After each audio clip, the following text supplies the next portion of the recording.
कि जिंदगी मेरी सौ ख्वाहिशां, हाय कि जिंदगी मेरी सौ ख्वाहिशां मैं पूरी। Hello students, welcome to online classes of बाइजांती पब्लिक स्कूल शाहपुर बदलापुर जौनपुर। आज हम लोग सीरीज और पैरेलल कॉम्बिनेशन के कुछ नए न्यूमेरिकल सॉल्व करते हैं, कुछ नए क्वेश्चन को देखते हैं। ठीक जैसा कि पिछले लेक्चर में आपने सीरीज और पैरेलल कॉम्बिनेशन का न्यूमेरिकल सॉल्व किया था, उसमें कुछ कॉन्सेप्ट आपसे कहते कैसे आप न्यूमेरिकल को अटेम्प्ट करेंगे, आपका प्रोसेस क्या होगा, आपका अप्रोच क्या होगा किसी सर्किट को सॉल्व करने के लिए। तो यहाँ बोर्ड पर एक क्वेश्चन है, इसको सॉल्व करना स्टार्ट करते हैं और यहाँ पर भी कुछ नए नए प्रोसेस सीखेंगे। ठीक, तो हमें करना क्या है, find equivalent resistance between A and B. A और बी के बीच का एक इक्विवेलेंट रेजिस्टेंस निकालना, जिसको आप इफेक्टिव रेजिस्टेंस भी कह सकते हो। मतलब इन सब रेजिस्टेंस को मिला के जो नेट रेजिस्टेंस यहाँ पर मिल रहा है उसका वैल्यू आपको निकालना है। यानी सबको हटा के कोई सिंगल रेजिस्टेंस देना है जो कि इसका ही काम करे जितना ये काम कर रहा है।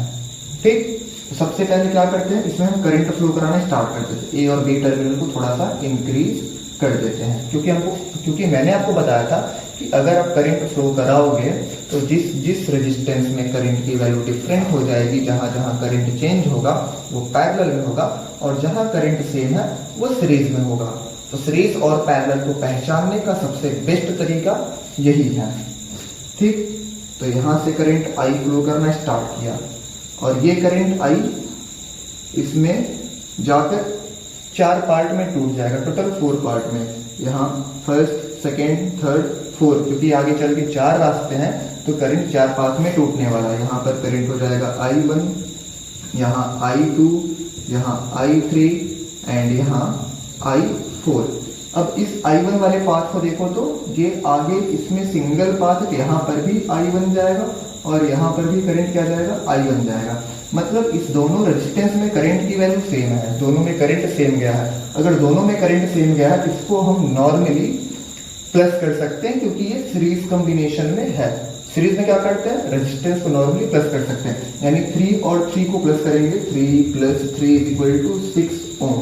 इस दोनों को हटा के इसकी जगह हम एक नया रेजिस्टेंस लगा सकते हैं जिसकी वैल्यू क्या हो, 6 ओम। ये भी वही काम करेगा। तो क्या करना, इसको हटाना है और इसको हटाना है, इसकी जगह लगाना कितना है, 6 ओम का। ठीक, हम डायग्राम सॉल्व करते हैं, सोल्यूशन आप खुद से लिख सकते हो। डायग्राम अगर अच्छे समझ जाओगे सोल्यूशन आप लिख लोगे। ठीक, तो क्या करना है, यहाँ से एक रेजिस्टेंस लगाना है, इस दोनों को हटाकर इसकी जगह पे कितने ओम का, 6 ओम का। ठीक, अब देखिए इससे एक और 6 ओम का रेजिस्टेंस कनेक्टेड है, तो ये भी बना दीजिए। तो इससे एक और 6 ओम का रेजिस्टेंस आकर कनेक्ट है, यहां तक बन चुका है। अब इससे 3 ओम का कनेक्टेड है।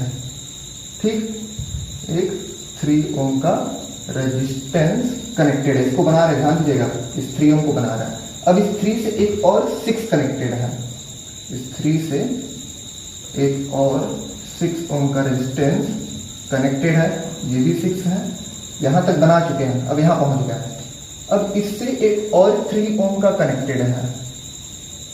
ठीक, और इस 3 से एक और 3 ओम का रेजिस्टेंस आपस में कनेक्टेड है। इसको 3, इसको भी 3 ओम। ठीक, फिर से इसको A बोलेंगे, इसको B बोलेंगे, थोड़ा इंक्रीज कर दीजिए, करंट I फ्लो कर रहा है। ठीक, यहां जाके करंट I1 हो जाएगा, यहाँ I2 हो जाएगा। इस दोनों में करंट की वैल्यू चेंज है, डिफरेंट है, अलग अलग है। इसका मतलब ये आपस में कैसे हैं, पैरेलल में। ठीक, यहाँ I1 हो गया, यहाँ I2 हो गया। ये अलग बात है कि इनकी वैल्यू अलग से क्या होगी, लेकिन पाथ ब्रेक हो गया, इसका मतलब ये पैरेलल में है। यानी इसका रिजल्टेंट क्या होगा, 1/R इक्विवेलेंट = 1/6 + 1/6, 2/6 = 1/3। पलट लेंगे तो R इक्विवेलेंट की वैल्यू क्या आ जाएगी, 3 ओम। यानी अब इस दोनों को हटाकर इसकी जगह हम एक नया रेजिस्टेंस लगा सकते हैं जिसका मैग्नीट्यूड कितना होगा, 3 ओम होगा। इस दोनों को मिलाकर कितना हमें मिल रहा है, नेट आउटपुट कितना मिल रहा है, रेजिस्टेंस 3 ओम मिल रहा है। इसको हटा देते, एक 3 ओम का लगा देते हैं। नया डायग्राम देखिए अब। ठीक, क्या करना है, इन दोनों को हटा के इसकी जगह एक 3 ओम का लगाना है, तो लगा देते हैं। चलिए ये लगा दिया 3 ओम का, इसको हटाया और इसको हटाया, इससे एक और 3 ओम का कनेक्टेड है। ध्यान दीजिए, तो इससे एक और 3 ओम का कनेक्टेड है, इस 3 से 6 कनेक्टेड है। चलिए 6 कनेक्ट कर देते हैं। ठीक, यहां तक बना चुके हैं। अब इससे एक और 3 ओम का कनेक्टेड है। ठीक, इस 3 से एक और 3 ओम का आपस में कनेक्टेड है। वैल्यू दीजिए, तो ये 3, ये भी 3 है, ये भी 3 है, ये 6 है, ये 3 है। इसको A पॉइंट बोला जा रहा है, इसको B पॉइंट। इंक्रीज कर दीजिए थोड़ा सा। यहाँ करेंट I है, यहाँ जाके 3 रास्ते, तो I1, I2, I3। ये I1 आगे फ्लो कर जाएगा क्योंकि यहाँ पर पाथ सिंगल है, यहाँ पर I1 गया, यहाँ पर I1 गया, दोनों में करंट की वैल्यू सेम है, यानी ये दोनों आपस में कैसे हैं, सीरीज में है।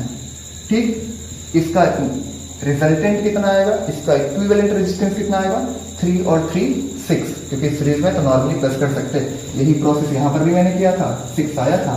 यानी इस दोनों को हटाकर इसकी जगह एक लगा सकते हैं, कितने का, 6 ओम का रेजिस्टेंस। तो इसको हटा के लगा देते हैं। चलिए ठीक, एक कितना लगाना है वहां पे, उसकी जगह पे 6 ओम का ये लगा दिया। अब इससे एक और 6 का कनेक्टेड है, कनेक्ट कर देते हैं। ठीक, ये 6 ओम, ये 6 ओम, यहां तक डायग्राम बना चुके हैं हम। ठीक, अब इससे एक 3 लगा है, 3 बना देते हैं। ठीक, इस 3 से एक और 3 लगा है, एक और 3 बना देते हैं। ये कितना है, 3 ओम है, ये भी कितना है, 3 ओम है। इसको A बोला जा रहा है, इसको B बोला जा रहा है। इसको थोड़ा सा बढ़ा दीजिए, फिर से करेंट I। अब ये I यहाँ जाकर I1, यहाँ I2, यहाँ I3। दोनों सर्किट में, सॉरी, दोनों रेजिस्टेंस में करंट की वैल्यू डिफरेंट है, यानी ये आपस में फिर से पैरेलल में होगा। और इनका इक्विवेलेंट जैसे यहाँ आप निकाले तो वैसे यहाँ पर निकाल देंगे। 1/6 plus 1/6 is equal to 2/6, cut करेंगे तो 1/3। ये 1/R इक्विवेलेंट की वैल्यू है, तो R इक्विवेलेंट की वैल्यू क्या आ जाएगी, 3 ओम। ठीक, यानी इसको और इसको हटाकर इसकी जगह एक 3 ओम का रेजिस्टेंस लगा सकते हैं, जो दोनों का नेट इफेक्ट देगा। ठीक, यहां पर देखिए आगे डायग्राम, इसको हटाना है। चलिए हटा देते हैं। कितना लगाना है उसकी जगह पे, उसकी जगह पे हमको लगाना है 3 ओम का। चलिए 3 ओम का लगा दिए। अब इससे एक और 3 ओम का लगा है, वो भी लगा दिया। ठीक, फिर ये दोनों हट गए, इसकी जगह 3 लगा दिया, इससे एक और 3 कनेक्टेड है, एक और 3 कनेक्टेड है। चलिए एक और 3 को कनेक्ट कर देते हैं। ये 3 ओम, ये 3 ओम। ठीक, इसको हम A बोल दे रहे हैं, इसको हम B बोल दे रहे हैं। थोड़ा सा बड़ा कर देते हैं। यहाँ तक करंट I है, यहाँ I1 गया, यहाँ I2 गया। अगर ये I1 गया तो यहाँ पर भी I1 जाएगा। इसको भी बड़ा कर दो तो अब ये I1 और यहाँ पर I2, ये I1 और I2 मिलके यहाँ से फिर से I1 के निकल जाएगा। ठीक, ऐसा हम सोचिए, ये I2 ऐसे जाके ऊपर इसके साथ मिलेगा या ऊपर फ्लो करेगा, क्योंकि मैंने बताया था current always flows from higher potential to lower potential. A का पोटेंशियल हायर माना है, बी का पोटेंशियल लोअर माना है। यानी ये दोनों आपस में फिर से देखिए, यहाँ करंट I1 है, यहाँ I1 है, मतलब सीरीज में है। ऐड कर लो नॉर्मली तो, यानी अब डायग्राम क्या बनेगा इसके लिए, 3 और 3 6। यानी यहाँ से एक रेजिस्टेंस कितने का लगा है, 6। इसको और इसको हटा के इसकी जगह 6 ओम का लगा सकते हैं। 6 ओम का, ये दोनों हट गए। इससे एक और कनेक्टेड है, कितने का, 3 ओम का। ठीक है, इससे एक और रेजिस्टेंस कनेक्टेड है 3 ओम का। इसको A बोला जा रहा है, इसको B बोला जा रहा है। थोड़ा बढ़ा दो, यहाँ करंट I है, यहाँ I1 गया, यहाँ I2 गया, तो ये आपस में फिर से पैरेलल में हो गया। रिजल्टेंट क्या आएगा, 1/R equivalent is equal to 1/6 plus 1/3 2 LCM ले लो, एलसीएम कितना आ जाएगा, 6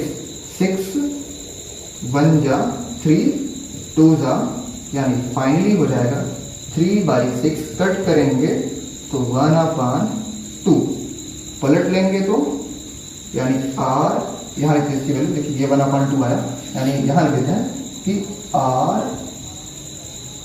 1 upon R equivalent is equal to 1 upon 2, पलट लेंगे तो R equivalent is equal to 2। ये हमारा फाइनल नेट आंसर आया, यानी इसका जो नेट इफेक्टिव रेजिस्टेंस आया, टोटल रेजिस्टेंस R इक्विवेलेंट 2 ओम, यानी इतना बड़ा सा जो सर्किट लगाया गया था, इसका काम क्या था, बस 2 ओम का रेजिस्टेंस देना, 2 ओम का।